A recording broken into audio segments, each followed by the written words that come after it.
Tanto el presidente del Gobierno como el ministro del Interior siguen teniendo las puertas abiertas. El pacto se ha escenificado hoy en la sede del Interior, pero data del pasado mes de febrero, cuando Sánchez y Rajoy decidieron llegar a un gran acuerdo de Estado en esta materia. ¿Cómo es posible que un pacto de febrero siga siendo vigente en su literalidad 9 meses después y con el nuevo escenario internacional que han dibujado las últimas masacres perpetradas por el Estado Islámico en todo el mundo?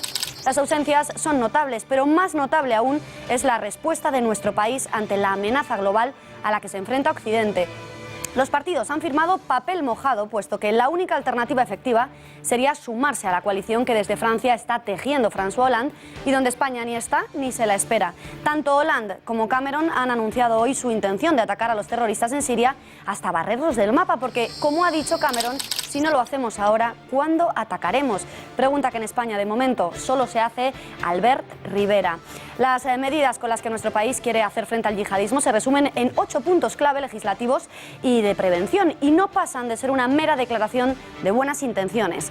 Sexta W, ¿es suficiente el pacto antiyihadista? Editorial con Eduardo García Serrano.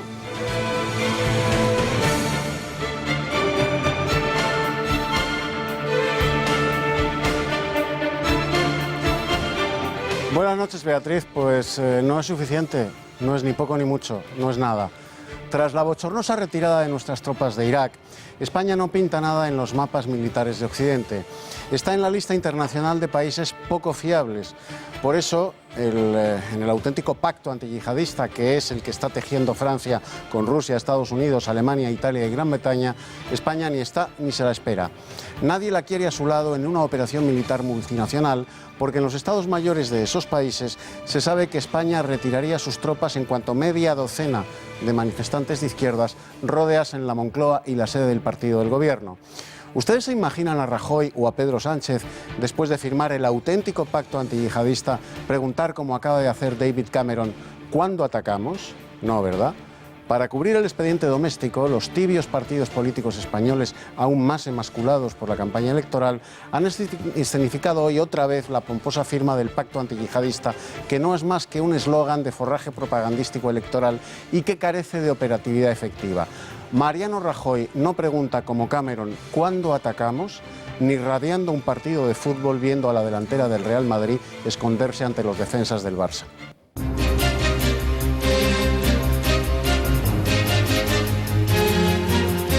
Desde el Kremlin acusan al país turco de difundir audios falsos sobre los presuntos avisos que se dieron al piloto. Rusia ha anunciado ya cuáles serán las sanciones que impondrá a Turquía tras el derribo de su cazabombardero. Para hablar de todo ello, entrevistaremos en exclusiva al embajador de Rusia en Madrid. También le preguntaremos por cuál puede ser el papel de Rusia en la coalición que lidera Hollande, cómo se debe responder al Estado Islámico o cómo se sienten tratados por la prensa internacional. Será en apenas unos minutos.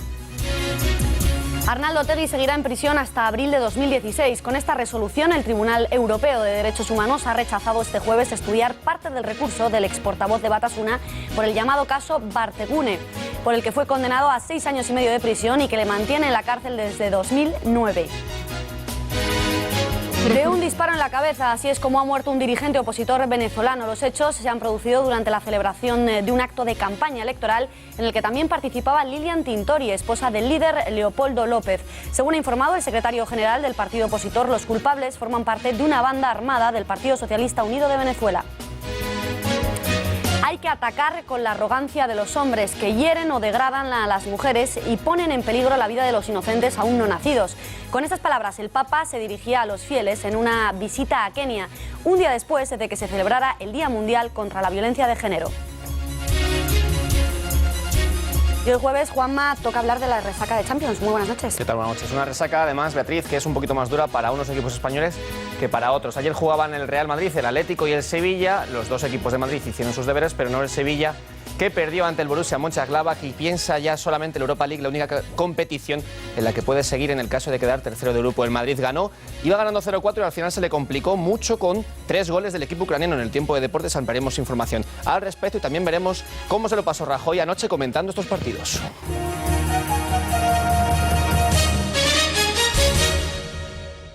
Albert Rivera emprenderá acciones legales contra Juan Carlos Monedero por insinuar en un programa de televisión que consumía drogas. El presidente de Ciudadanos considera que las falacias vertidas por el ideólogo y fundador de Podemos dañan su honor e imagen con mentiras y calumnias. El anuncio de acciones judiciales contra Monedero, que el equipo jurídico de Ciudadanos está ya preparando, se produce 24 horas antes de la celebración de un cara a cara entre Rivera y el líder de Podemos, Pablo Iglesias, que tendrá lugar en la Universidad Carlos III y en el que se espera una asistencia masiva de simpatizantes del Partido Morado. A mí me parece que si Podemos ha tenido que venir a la vida política española para hacer cosas como lo que ha hecho Monedero en ese vídeo, pues miren, no hacía falta. Y miren, le voy a ser muy sincero, yo creo que ni la vieja política ni los viejos partidos, por mucho que les podamos criticar, se atreverían a hacer una cosa como esa, ¿no? ¿Se va a querellar, señor Rivera, o piensa iniciar Mire, una legal? no me lo he planteado, la verdad es que no lo había pensado, pero en todo caso, insisto, yo quiero una reflexión porque jugar con las mentiras y con descalificar al rival de esa manera me parece éticamente tan reprobable. Antes del anuncio, desde Podemos salían en defensa de su excompañero a pesar de reconocer que no habían ni siquiera visto el vídeo. Lo hacía Rafael Mayoral, quien ponía en duda que de la boca de Monedero hubiesen salido esas insinuaciones. No he visto el vídeo y dudo que haya habido una imputación de esas características, la verdad. No, directamente he podido ver, es una insinuación. No he podido ver el vídeo y dudo que me extraña que Juan Carlos Monedero haya hecho una insinuación, haya hecho una imputación de esas características. Pues vea usted el vídeo, porque... Muy bien. Nosotros vamos a ver el vídeo. ¿Lo dijo o no lo dijo? Hemos recuperado la entrevista que le hicieron a Monedero en la revista Mongolia y las imágenes, desde luego, no dejan lugar a dudas. Ayer Rivera le noté, o antes de ayer le noté como sobreexcitado. Sí, le noté así como eso que a veces te pasa, ¿no? Como que has hecho algo y que estás como muy excitado. Y... Yo creo que necesita desarrollo esto, no sé. Necesita desarrollo esto, ¿no? No. Yo le veo que se ha quedado corto. Vamos a hacer como... Es que no vamos a ser de tiro largo. No, que aparte nos están grabando. Más bestia que yo, es imposible. ¿Rivera es de derechas o de ultraderechas? Yo creo que cuando dijo Josep Oliu, ¿no? el presidente del Banco Sabadell, dijo: necesitamos un Podemos de derechas. Y dijo Rivera: yo. ¿No? Eduardo, dice Albert Rivera que entiende la política como una confrontación de ideas, de argumentos y de proyectos. ¿Cómo calificarías las insinuaciones de Juan Carlos Monedero? Pues como una villanía, Beatriz. La villanía es consustancial a la propaganda electoral de la izquierda. Cuanto más extrema, más villana. En los tiempos de los abuelos ideológicos de Podemos, los comunistas extendieron la especie de que los frailes les daban caramelos envenenados a los niños. Fue el detonante del holocausto de católicos, monjas y sacerdotes en la Segunda República Española. Ahora, a través de un lenguaje corporal suficientemente explícito, el ideólogo y fundador de Podemos, Juan Carlos Monedero, ha acusado públicamente a Albert Rivera de ser cocainómano. El presidente de Ciudadanos no es cocainómano, no hay más que ver su saludable aspecto. De serlo, tendría, para empezar, la decadente y sucia apariencia física de la mayoría de los dirigentes de Podemos, empezando por el podemita pederasta de Castilla y León, Pedro de Palacio Maguregui, condenado por haber abusado sexualmente de una niña de 5 años y que tuvo la lenguaraz desvergüenza de corregir la edad de su víctima, porque la niña no tenía 5, tenía solo 3. Gracias, Eduardo. Podemos no ha copado solo la actualidad por la polémica entre su exdirigente y el presidente del Partido Naranja. Hoy, una de sus portavoces, concretamente de Navarra, se ha convertido en fenómeno viral por su escasa facilidad de palabra. El adquirente de la transmisión, en las transmisiones a título oneroso es el contribuyente el que ha de ser, que me estoy liando, que no entiendo mi propia letra. La ley dice que en las transmisiones a título oneroso, pues no, se le aplica el tiempo que se la ley dice que en las transmisiones a título oneroso el contribuyente ha de ser el transmitente, a diferencia de las transmisiones a título lucrativo, lo cual tiene su lógica, para después decir...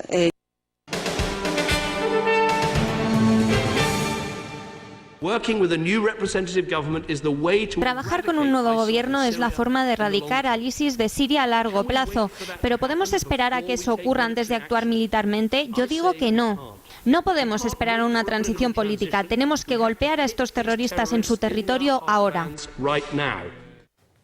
El primer ministro británico, David Cameron, considera que el Reino Unido no se puede permitir quedarse a un lado a la hora de tomar medidas contra el Estado Islámico y ha pedido al Parlamento británico autorización para bombardear a los terroristas en Siria. Si no atacamos ahora, cuando nuestro amigo Francia ha sido atacado, ¿cuándo vamos a atacar?, se ha preguntado ante los comunes el premier británico, advirtiendo al tiempo de los riesgos de actuar demasiado tarde.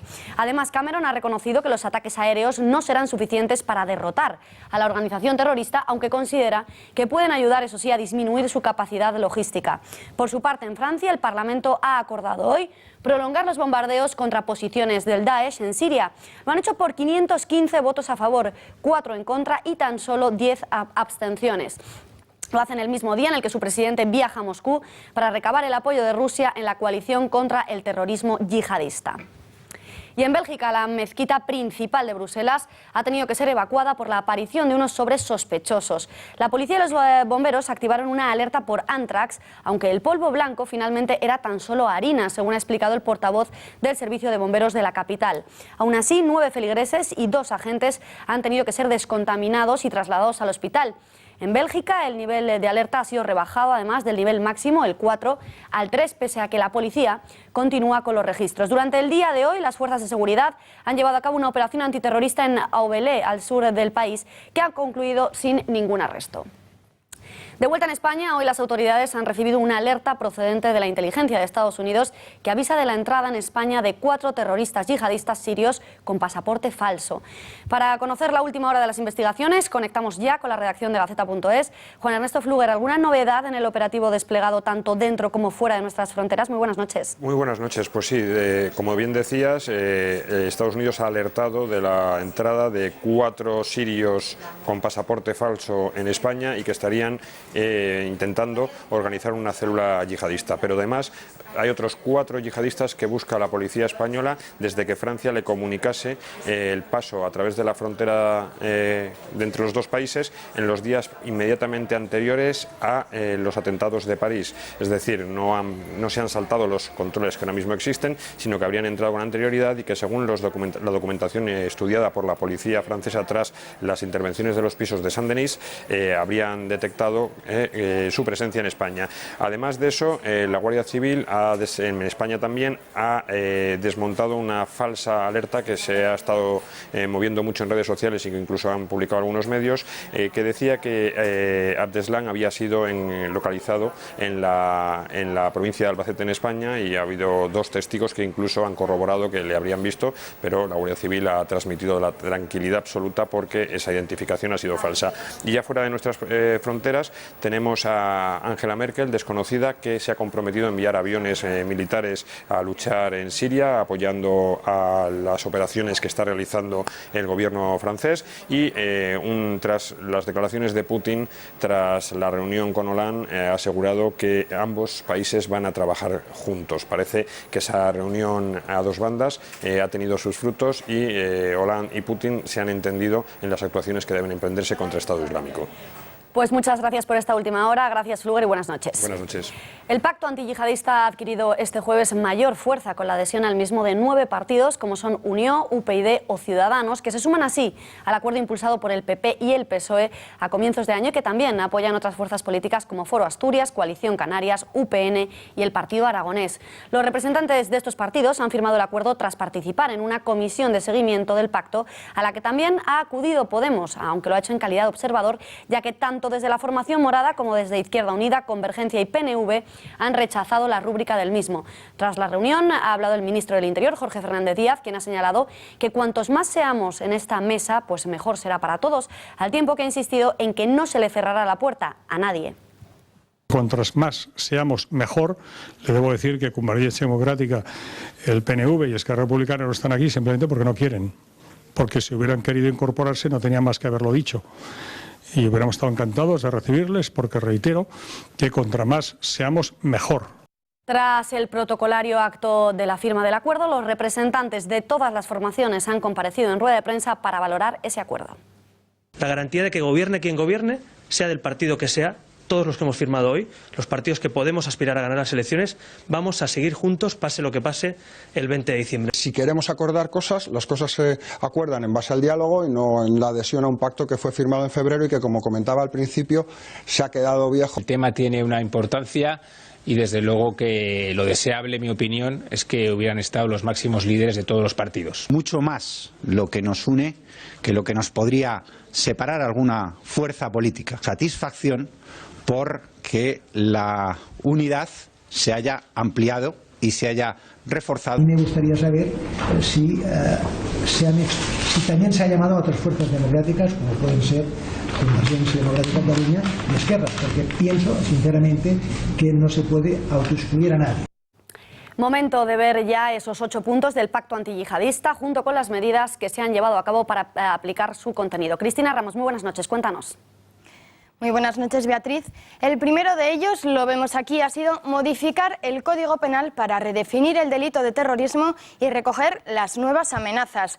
Con esto se persigue la captación y el adiestramiento de terroristas, incluido en las redes sociales, así como el envío de combatientes y la financiación de las organizaciones terroristas. El punto número 2 del pacto sostiene que a quienes cometan un delito de terrorismo con resultado de muerte les será siempre aplicada la máxima pena privativa de libertad.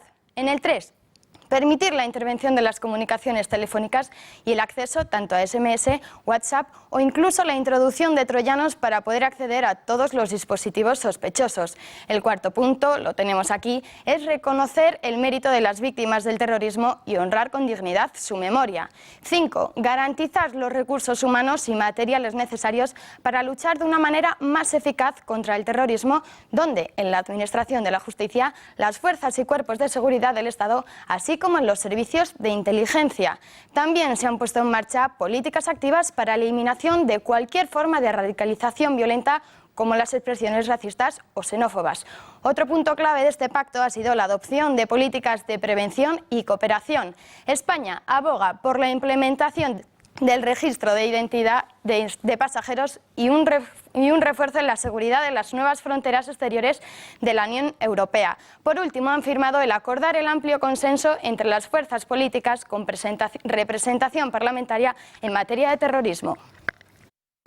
Europa debe actuar unida y solidariamente ante la cuestión migratoria, que en última instancia evidencia que los valores europeos y el nivel de progreso alcanzado por la Unión son metas anheladas por muchos en el resto del mundo. Y también debe reaccionar Europa unida y firme ante el gran reto del terror, que busca destruir nuestras libertades. Palabras del monarca que se unen al sentir de lo expresado ayer por el presidente de honor del Partido Popular y también de FAES, José María Aznar, quien afeó el buenismo de muchos de los dirigentes europeos al considerar que no se puede pretender mantener un modelo de bienestar y libertades tapándose los ojos. En clara alusión a Rajoy, se mostró comprensivo ante lo difícil de la empresa, pero remarcó la necesidad de tener que elegir. Nada es fácil, pero es imprescindible elegir.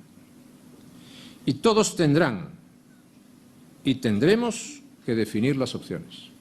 Desde el Ministerio de Exteriores, José Manuel García Margallo ha reconocido hoy que la única solución posible para resolver el conflicto en Siria es una intervención militar.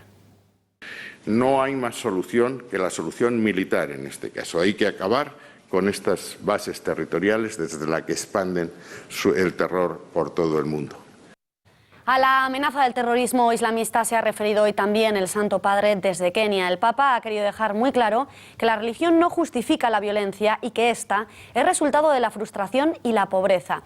No obstante, también ha dicho que la tolerancia, el respeto por los demás y la búsqueda del bien común debe ser el objetivo primordial de todos los seres humanos y que todos los hombres y mujeres de buena voluntad están llamados a trabajar por la reconciliación, la paz, el perdón y la sanación. Il suo santo nome non deve mai essere usato per giustificare l'odio e la violenza. Troppo spesso dei giovani vengono resi estremisti in nome della religione per seminare discordia. per seminare paura. Por su parte, los socialistas no acaban de ponerse de acuerdo respecto a cuál debe ser el papel de España en el conflicto sirio y en la lucha contra el Estado Islámico. Mientras que su secretario general, Pedro Sánchez, considera que España no puede ser un mero observador, hoy Carme Chacón se ha mostrado contraria a bombardear sobre suelo sirio. Podemos acuda a ese pacto como observador. En la lucha contra el terrorismo del Daesh, como cualquier otro tipo de terrorismo, no se puede ser observador. O se está o no se está.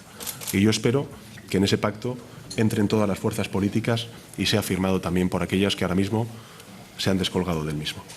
A mi juicio, los bombardeos no son la solución. Nunca hay una solución solo militar. Necesitamos a corto, a medio y a largo plazo un plan político para estabilizar la zona. Aprendamos de Irak, porque hoy estamos viviendo el estado fallido que dejamos en Irak.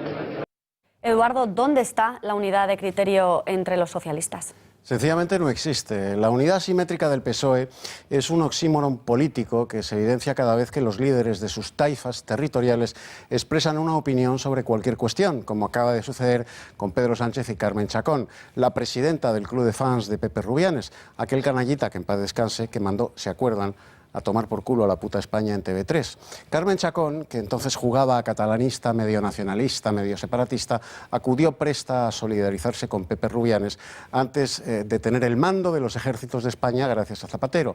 En su condición de alumna aventajada de Clausewitz, Carme Chacón asegura que no hay que bombardear el Estado Islámico y el que pretende ser su jefe, sin serlo, Pedro Sánchez, dice que no se puede estar en el conflicto de mero espectador. He ahí la asimétrica unidad de criterio de los socialistas que va a conducir al PSOE a la irrelevancia política en 3 semanas escasas. En lo único que están de acuerdo en el PSOE es en que Pedro Sánchez es muy mono, tan mono, que Susana Díaz ya le tiene preparada la pasarela a Mirán para que abandone la Secretaría General del partido luciendo su palmito de fracasado electoral.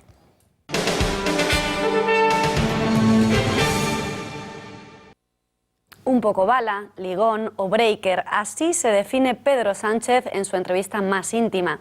En la misma también confesó que se iría de cañas con Esperanza Aguirre, a la que por cierto considera muy simpática. No tan encantado en cambio se mostró con el presidente del gobierno, con Mariano Rajoy, al que Sánchez dice que va a jubilar. Conocí a Begoña con 31 años, a mi mujer. Me enamoré perdidamente con 31 años, pero hasta los 31 años, hasta los 31 años he sido un poco bala. ¿Con qué miembro del PP te tomarías o te has tomado una cerveza, mejor? Con Esperanza Aguirre. Me dice un día Esperanza. Te digo, Esperanza es una cachonda, ¿eh? Fantástica, me dice un día Esperanza. Claro, Pedro, es que yo tengo unas piernas muy bonitas. Digo, pero, o sea, se lo dice todo ella. Una virtud de Mariano Rajoy. ¿Una virtud? Sí. Madre mía. Macho, no pienses tanto, joder. Sí, bueno, que es un tipo afable en el corto. ¿Afable en el corto? Sí, bien. Una persona afable. Ya más seriamente, el líder de los socialistas ha prometido una tarifa social para que los consumidores vulnerables no sufran cortes de suministro. Anunciarles que si soy elegido presidente del Gobierno, crearé una nueva tarifa social para los consumidores vulnerables. Un marco de cobertura que garantice el suministro de subsistencia en los meses más fríos, entre el 1 de noviembre y el 31 de marzo, y que tendría en los presupuestos un coste aproximado de en torno a 120 millones de euros. La alcaldesa de Madrid, Manuela Carmena, ha firmado el manifiesto No en mi nombre, que llama a la movilización contra el terrorismo, la islamofobia y sus guerras, y cuyos promotores han convocado para este sábado concentraciones en diferentes ciudades de España. Según han indicado los organizadores y han confirmado fuentes municipales, lo ha firmado ya Carmena, es una de las 15.000 personas que se ha sumado a esta iniciativa después de que lo hayan hecho previamente los autodenominados alcaldes del cambio, Ada Colau, o el alcalde de Cádiz, Kichi. Vuelve el no a la guerra y vuelve con los mismos nombres y casi en las mismas circunstancias. A pocas semanas de las elecciones y en mitad de un combate internacional contra el terrorismo islamista, ahora se hacen llamar No en nuestro nombre, pero como decíamos, son casi los mismos protagonistas que hace 12 años con algunas incorporaciones. Vamos a ir viendo quiénes forman este nuevo manifiesto. Pilar Bardem Vieja conocida de todos ustedes, más conocida por su activismo político que por sus papeles en el cine. Matriarca del clan Bardem y comprometida con casi cualquier causa que se oponga a la derecha. Otro miembro del mundo del entretenimiento, que no de la cultura, es Alberto San Juan, vinculado a Izquierda Unida. Llegó a decir que no había intelectuales de derechas porque los intelectuales se definen por cuestionar el poder. Más nombres. José Miguel Monzón, más conocido como el Gran Wyoming, tiene su espacio político diario en La Sexta, aunque disfrazado de programa de humor. Es presentador, actor, humorista y, cómo no, activista. Y seguimos viendo más. Juan Diego Boto es actor y también conocido por aparecer en numerosas manifestaciones y manifiestos, todos con el mismo denominador común, la oposición cerrada a la derecha.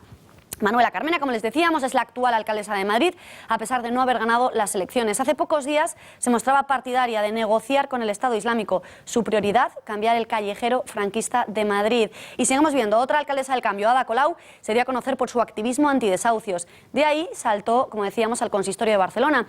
Ha dicho que las balas que se disparan en París son las mismas balas que matan a los vecinos y vecinas de Siria.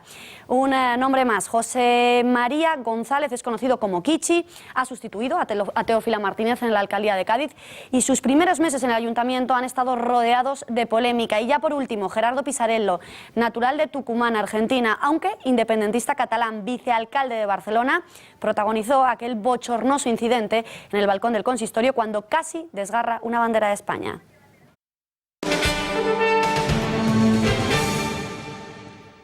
Rusia ha adoptado sanciones económicas contra Turquía por el derribo del caza de sus fuerzas aéreas. Someterá los productos alimenticios turcos a estrictos controles. Recomienda a sus compatriotas no viajar al país gobernado por Erdogan y pide a los que se encuentren allí que abandonen Turquía. Anuncian también la congelación o cancelación de los proyectos empresariales e industriales bilaterales entre ambas naciones. Tanto es así que el primer ministro del país, Medvedev, ha dejado entrever que desde el Kremlin podrían estar preparando un decreto que prohíba las actividades de las compañías turcas en territorio ruso. Hoy, además, Vladimir Putin ha exigido disculpas al gobierno turco por lo que considera una provocación premeditada. Para hablar de todo ello nos vamos en directo hasta la Embajada de Rusia en Madrid. Allí están nuestros compañeros Rosa Cuervas Mons y el director de Intereconomía Televisión, Gonzalo Vans, para entrevistar en exclusiva al embajador de la Federación Rusa en nuestro país, Yuri Korsharin. Gonzalo Vans, muy buenas noches. Muy buenas noches. Rusia vuelve a estar en el primer plano de la política internacional, de la actualidad internacional, por su tensión diplomática con Turquía y su papel en la guerra contra el Estado Islámico en Siria. De todo ello vamos a hablar junto con la editora jefe de Gaceta.es, Rosa Cuervas Mons, con el embajador de Rusia en nuestro país, en España. Se llama Yuri Korchegin y ya les saludamos, señor Korchegin. Señor embajador, muchísimas gracias por atendernos y abrir las puertas de Intereconomía y de Gaceta.es para poder charlar con usted. Gracias. Bueno, señor embajador, su país está envuelto en un grave incidente diplomático con Turquía por lo ocurrido el pasado martes, por el ataque por parte del país turco contra un F-16 ruso. El derribo de este caza se produce justo en el momento en que Rusia, digamos, estaba llegando a un acuerdo con el resto de países occidentales para derrotar al Estado Islámico. ¿Le parece casualidad lo que ha pasado? Es más que un conflicto diplomático, porque tenemos dos muertos, dos militares rusos. Uno es el piloto del avión que al catapultearse del avión derribado lo ametrallaron desde la tierra, lo que contradice totalmente al derecho humanitario internacional, que prohíbe explícitamente ametrallar o cazar a los pilotos de aviones derribados que se salvan con paracaídas. La Convención de Ginebra y otro, un marine del grupo de rescate que estaban buscando precisamente a esos dos pilotos y que gracias a Dios pudieron salvar a uno. No es casualidad, es verdad lo que usted dice, según nuestra convicción, además de lo que usted dijo.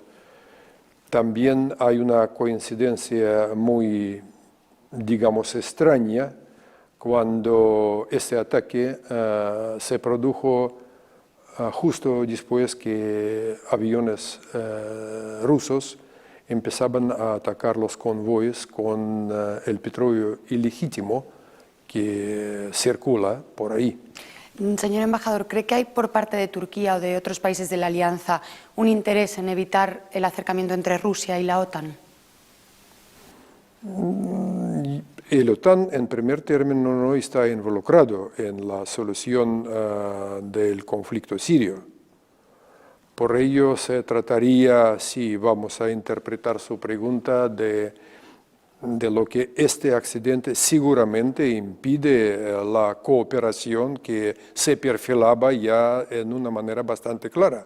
Más, diría yo, usted ha escuchado cómo la parte rusa, nuestro presidente, ha definido lo que ha pasado. Es un puñalazo a la espalda de los que verdaderamente luchan contra el terrorismo en Siria. Vayamos a Siria, habla usted de Siria. ¿Qué balance podemos hacer de la guerra contra el Estado Islámico en ese país, concretamente en Siria? ¿Quién está ganando? ¿Está ganando los terroristas, el Estado Islámico, o los países que están luchando para derrotar el yihadismo? ¿Quién gana de momento? Para tener una victoria se necesita una alianza verdadera de todos los que están contra el terrorismo.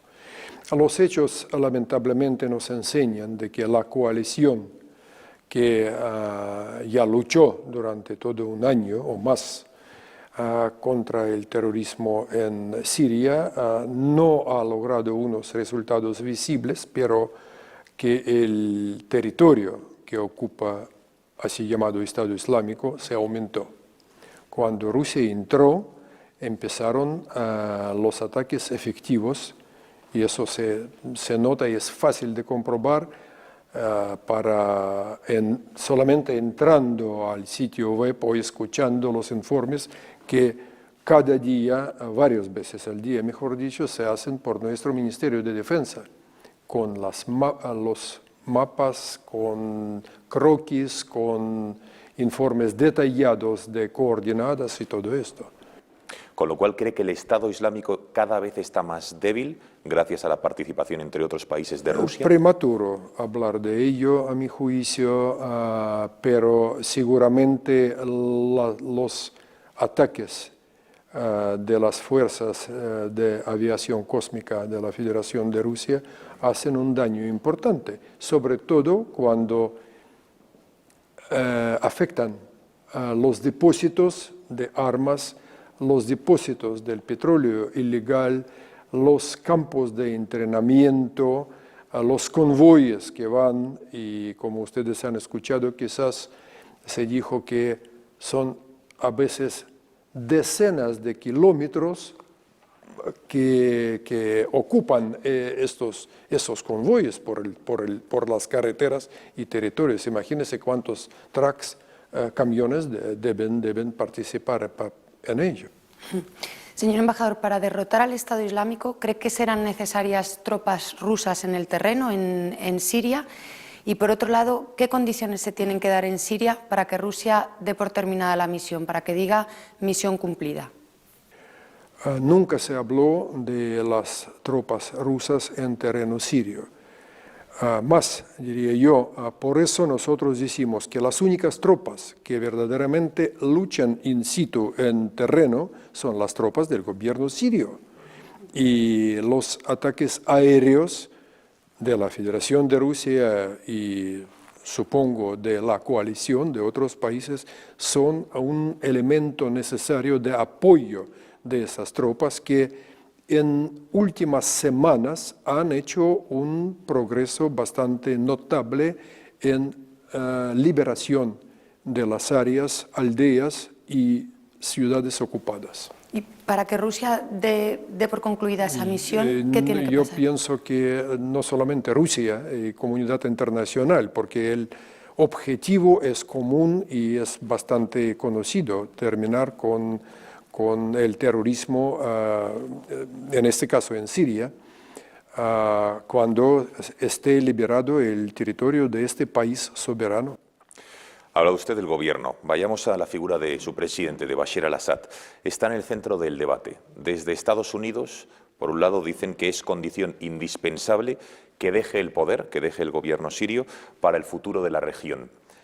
¿Cómo ve Rusia la figura de al-Assad? ¿Va a ser al-Assad un problema, un inconveniente para encontrar una solución en Siria? Sí vemos sus palabras, para algunos países sí, lamentablemente es así. Pero nosotros siempre hemos pronunciado por no repetir los errores del pasado. Lo que se ha hecho en Irak, lo que se ha hecho después, pasando varios años en Libia, tratando de convencer a la comunidad internacional de que solamente la caída o, digamos, apartar un líder, sea un dictador y se puede denominar como quiera, significaría o resultaría en surgimiento rápido de un Estado democrático, una vida pacífica y buena para la población. Resultó una fantasía que nunca se pudo ni realizar ni comprobar y lejos de realidad. A lo que vemos, por ejemplo, en Libia, no tiene nada que ver de lo que se había prometido con la salida, digamos, en aquel caso forzosa, de un líder. Por ello, la posición nuestra es siempre decir que primero hay que acabar con el terrorismo y después el propio pueblo sirio debe decidir qué gobierno, qué líder y qué composición del gobierno tiene que tener. Y no por un dedazo. Yo empecé mi carrera en un país donde escuché ese término, digamos. No por un dedazo desde el exterior, un país soberano debe definir quién será el gobernante. Señor embajador, ¿cómo juzga la gestión de España en toda esta crisis? ¿Cree que está actuando de forma determinante el gobierno de Mariano Rajoy contra el terrorismo islamista? No corresponde a un embajador extranjero definir la actitud de un gobierno soberano de un país aliado, hermano como España. Pero hemos notado, claro, la posición muy a favor de encontrar una solución en Siria. Varios reuniones que gracias al gobierno español se realizaron aquí en España de la oposición siria, y entendemos que todo eso fue en búsqueda de una palanca, un apoyo el esfuerzo de la comunidad internacional de encontrar una solución. Además, España, como miembro no permanente del Consejo de Seguridad, hace un gran trabajo para apoyar todos esos esfuerzos. Esto en cuanto al papel de España, pero, señor embajador, el atentado contra un avión ruso cuando estaba sobrevolando el Sinaí y que causó la muerte de 224 personas fue una clara represalia, podemos decir, por el papel de Rusia en Siria. ¿Teme más ataques contra Rusia y quizás en suelo ruso, dentro de su propio país? ¿Temen estos ataques del terrorismo? Lamentablemente, no fue el primer ataque contra Rusia del terrorismo internacional. Como España ha conocido que es un cobarde y vil ataque del terrorismo, Rusia ha conocido varios que han sucedido en el transcurso de los años 90, el de teatro en Dubrovka, que si comparamos lo que ha pasado en París, por ejemplo, y muchísimos más. Eso está en una serie de los ataques que efectúa el terrorismo internacional contra Rusia. Por eso, temer, yo dudo que el pueblo ruso puede temer a alguien o a alguien, pero las medidas necesarias se toman, indudablemente, en mi país. Cuando habla del terrorismo, para no permitir que se repita. Ahora hablaremos de esas medidas, pero cuando habla del terrorismo internacional, ¿se refiere a cualquier tipo de terrorismo o al terrorismo islamista, en este caso, del yihadismo? Ahora la lucha internacional está concentrada con el terrorismo representado por radicalismo del así llamado Estado Islámico. Una de las consecuencias, señor embajador, de la guerra civil en Siria es lo que se ha llamado la crisis de refugiados. ¿Cómo ve Rusia esta crisis? ¿Se sitúa más cerca de la postura de Víctor Orbán, por ejemplo, que defendía el control fronterizo y que ahora es una postura que asume, por ejemplo, el primer ministro francés, después de que se haya confirmado que 2 de los terroristas suicidas habían entrado junto con otros refugiados por Grecia? ¿O es más partidario de abrir las fronteras en esta crisis humanitaria?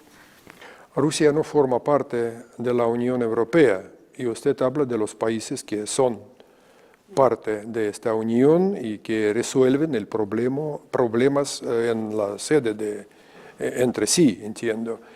Pero hablando de cuestión de refugiados, usted seguramente conoce que Rusia es el segundo país del mundo al acoger a los extranjeros, refugiados y otra gente, con casi o más de 11 millones de personas. ¿Sabía usted que casi 1 millón de ucranianos están ahora refugiados en Rusia? Y por eso, ¿cuál es la política fronteriza de Rusia?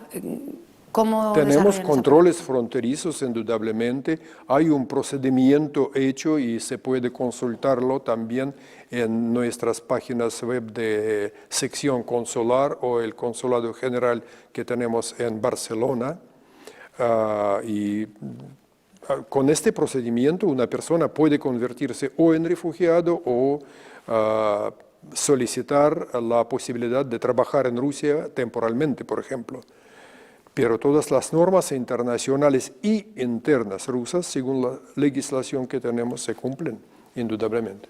Y entonces, esta es la política respecto a fronteriza, pero una vez que una persona haya entrado en Rusia, ya sea un inmigrante, ya sea un asilado, ¿cuál es la política del país, la política de Rusia para que acepten las leyes, los códigos y las conductas que rigen a los rusos? Porque hemos visto que en otros países de Europa, pues oye, se forman guetos, la inmigración musulmana en muchos casos no se adapta y viven a las afueras de la ciudad, o una parte de ellas. ¿Qué hace Rusia con la persona que llega a sus países para que acepten los códigos y las leyes del país de Rusia? Rusia y pueblo ruso en general es un pueblo muy hospitalario, como se conoce históricamente.